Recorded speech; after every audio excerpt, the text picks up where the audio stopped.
देखें इनका हर हरबा नाकाम हो चुका, आप जानते हैं। कि एशियन डेवलपमेंट बैंक का सीपेक के एक फ्लैगशिप प्रोजेक्ट को फाइनेंस करना और रिकोडेक की फंडिंग फौरी तौर पे अप्रूव कर देना, ये मीनिंगफुल है। इट इज ट्रंप करेगा, मोदी के सामने हथियार डाल दिए, सरेंडर कर दिया और गैर रवायती सियासतदान होने का, नाकाबिले यकीन होने का सबूत दे दिया। अमेरिका हिंदुस्तान के ताल्लुकात पर मोदी का दोस्त रहूंगा, एक अजीम दोस्त है, एक खास ताल्लुक है। ये कहा था कि वो हमारा पानी बंद करेंगे, हम उनकी सांस बंद कर देंगे। बिल्कुल करें, वो गैर मुल्की दुश्मन है, सब कुछ करें, लेकिन ये आपकी अपनी आवाम है। आप इनके कमेंट्स बंद ना करें प्लीज़, मेहरबानी करके। मेरी आपसे 6 सितंबर के एतबार से मिन्नत है कि कमेंट्स खोलें ताकि ग्वादर से चाइनीज़ फुटप्रिंट, नेवल फुटप्रिंट हट जाएगा। तो उसमें फिर क्या है कि ये पूरा एक यहाँ की गेम चेंज हो जाती है। बिकॉज ग्वादर में अगर अमेरिका बैठता है तो हमारे पास तो जो है ही है, जितना भी है वो तो पाकिस्तान के अंदर बैठा हो, ईरान उसके नेक्स्ट डोर। यहाँ पर अखबार ने एनालिसिस ये किया है कि ये पहली दफ़ा है कि CPEC, China Pakistan economic corridor, जिसके बारे में कहा गया था कि ये सिर्फ और सिर्फ चीन और पाकिस्तान के दरमियान का एक बायलैटरल अरेंजमेंट है, और ये हम जानते हैं तमाम लोग मीडिया में कि बारहा यही कहा गया था, जिसके ऊपर अमेरिकन एम्बेसी ने अपनी प्रेस टॉक्स और अपनी ब्रीफिंग भी हमसे की थी कि ये इसकी एक बहुत बड़ी उनको एतराज़ था। और इस बयान के बाद एस्टेब्लिशमेंट की टांगें हकीकत में कांपना शुरू हो गई। ये मैं आपको हकीकत बता रहा हूँ।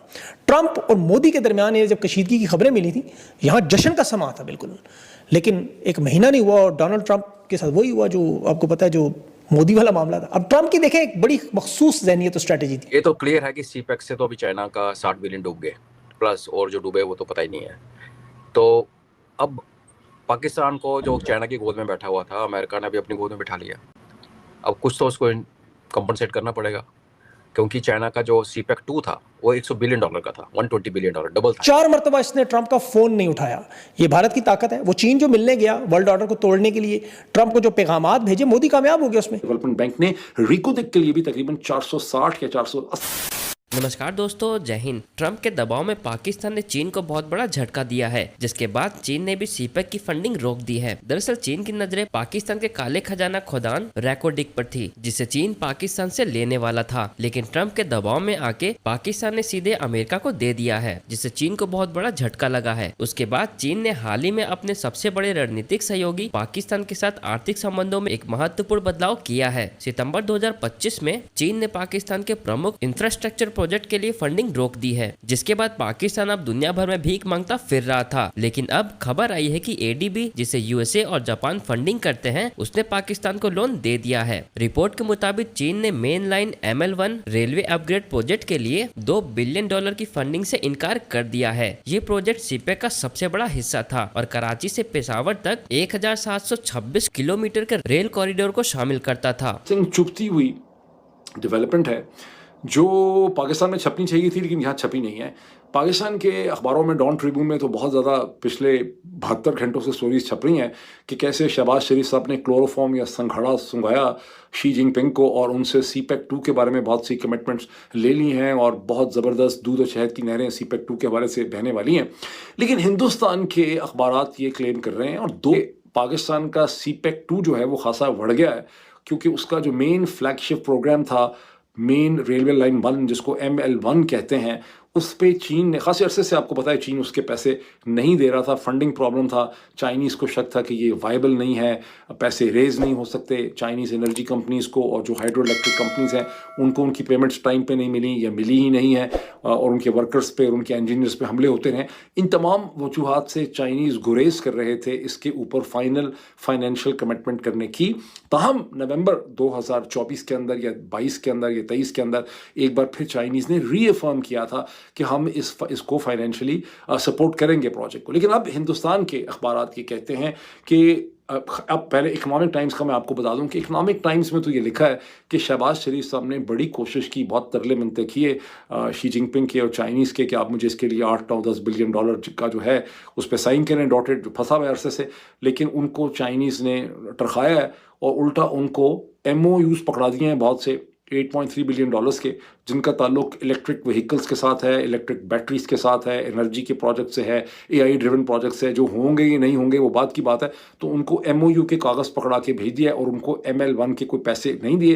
लेकिन इकोनॉमिक टाइम्स की स्टोरी से कहीं ज़्यादा जो बेहतर और क्रेडिबल स्टोरी है, पाकिस्तान में पता नहीं ये हिंदुस्तान के अखबार खुलते हैं कि URL के नहीं, बिकॉज सारी दुनिया के अखबार बंद करके रखे हुए हैं पाकिस्तान में।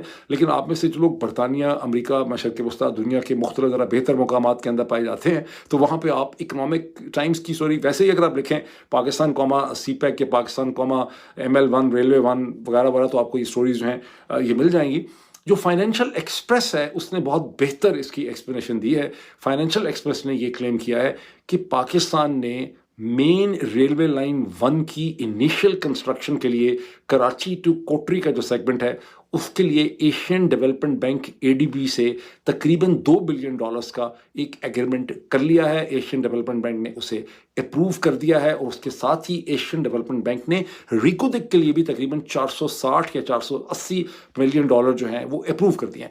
यहाँ पर अखबार ने एनालिसिस ये किया है कि ये पहली दफ़ा है कि CPEC China Pakistan economic corridor, जिसके बारे में कहा गया था कि ये सिर्फ और सिर्फ चीन और पाकिस्तान के दरमियान का एक बायलैटरल अरेंजमेंट है, और ये हम जानते हैं तमाम लोग मीडिया में कि बारहा यही कहा गया था, जिसके ऊपर अमेरिकन एम्बेसी ने अपनी प्रेस टॉक्स और अपनी ब्रीफिंग भी हमसे की थी कि ये इसकी एक बहुत बड़ी उनको एतराज़ था कि ये एक ऐसा सिस्टम है फाइनेंशियल मैनेजमेंट का या इन्वेस्टमेंट का जिसमें से बाकी सारी दुनिया को बाहर रखा गया है। तो according to the Indian paper Financial Express ये पहली दफ़ा है कि एक फ्लैगशिप बड़ा प्रोजेक्ट जो है उसे अब एक western backed multilateral financial institution यानी एशियन डेवलपमेंट बैंक, जिसका स्टेटस और इन्फ्लुएंस और उसके पीछे वही इंटरेस्ट हैं जो वर्ल्ड बैंक के पीछे हैं, जो IMF के पीछे हैं, वो अब इस प्रोजेक्ट को फाइनेंस कर रहे हैं।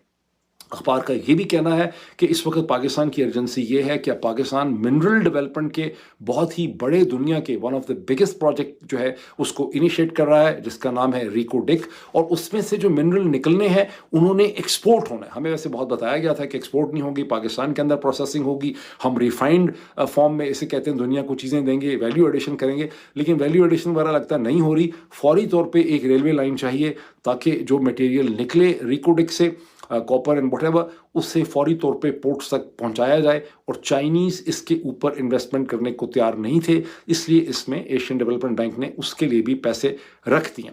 अब इस पर स्पेकुलेशन आप कुछ भी कर सकते हैं, असल में क्या हुआ, बीजिंग का क्या नुक्ता नज़र है, क्यों नहीं। हाँ, उसमें ये भी उन्होंने लिखा है, अखबार का ये भी कहना है कि पाकिस्तान के आर्मी चीफ ने जो चंद दिन पहले स्टेटमेंट दी थी एक कि हम अपने हर किस्म के दोस्तों को, एक दोस्त को कभी दूसरे दोस्त के लिए सेक्रीफाइस नहीं करेंगे, तो वहाँ पर पाकिस्तान के आर्मी चीफ एक सॉफ्ट लैंडिंग चाहते हैं away from China into the western camp. अब असल हकीकत क्या है इसकी फाइन प्रिंट में वो हमें ठीक तरह से नहीं पता, लेकिन एशियन डेवलपमेंट बैंक का CPEC के एक फ्लैगशिप प्रोजेक्ट को फाइनेंस करना और रिकोडिक की फंडिंग फौरी तौर पे अप्रूव कर देना, ये मीनिंगफुल है। It is not without some kind of strategic significance. ये फाइनेंशियल इंस्टीट्यूशंस है ना जो दुनिया को जिनकी दुम मरोड़ सकते हैं देशों की, वो सारे अमेरिका कंट्रोल करता है, और ये एक डिप्लोमेसी का बहुत एक उनके पास स्ट्रॉन्ग टूल है, और उन्हें एक बार नहीं बहुत बार यूज़ किया और बड़ी बड़ी कंट्रीज़ के खिलाफ और फेवर में यूज़ किया। जी, ये तो क्लियर है कि CPEC से तो अभी चाइना का 60 बिलियन डूब गए, प्लस और जो डूबे वो तो पता ही नहीं है। तो अब पाकिस्तान को जो चाइना की गोद में बैठा हुआ था, अमेरिका ने अभी अपनी गोद में बिठा लिया। अब कुछ तो उसको कंपनसेट करना पड़ेगा, क्योंकि चाइना का जो CPEC 2 था वो $100 बिलियन का था, $120 बिलियन, डबल था इसका। तो उसमें अगर 10% के हिसाब से जो हमारे एशियन वे ऑफ मेकिंग बनी है जीरो कैट, हाँ, तो आप समझिए कि 120 बिलियन से कितने 10% के हिसाब से कितना लोग कितने पैसे कमाते बेचारे पाकिस्तानी और रह गए। तो बाद जो CPEC था चाइनीज़, उसका जो नॉर्दर्न मोस्ट पॉइंट था, ऑलमोस्ट नॉर्दर्न मोस्ट नहीं बट नॉर्दर्न पॉइंट था, वो स्कार्दू जो थोड़ा ऑफसेट है एक्चुअली, वहाँ पे उनका एयरबेस पे चाइनीज़ का कंट्रोल था। और जहाँ ये CPEC ख़त्म हो रहा था ग्वादर में, वहाँ पे इनकी चाइनीज़ सबमरीन बेस और उनकी नेवी आती जाती थी, और ये अंडरस्टूड था कि ये दोनों जगह पे चाइनीज़ कंट्रोल, और बीच में ऑफ कोर्स जो बन रहा वो सारा चाइनीज़ ही था। अभी ये जो एशियन डेवलपमेंट बैंक का प्रोजेक्ट आएगा, तो उससे एक बात तो बड़ी क्लियर है कि स्कार्दू, लाइक मैंने कहा, थोड़ा ऑफसेट है, वो शायद थोड़े दिन रहे जाए पता नहीं, ग्वादर से चाइनीज़ को खाली करना पड़ेगा। तो आपने CPEC के बदले में CPEC जितना बड़ा प्रोजेक्ट नहीं इनको दिया, लेकिन मांग इतना ज़्यादा लिया कि मना नहीं कर सकते। बट ग्वादर से चाइनीज़ फुटप्रिंट, नेवल फुटप्रिंट हट जाएगा।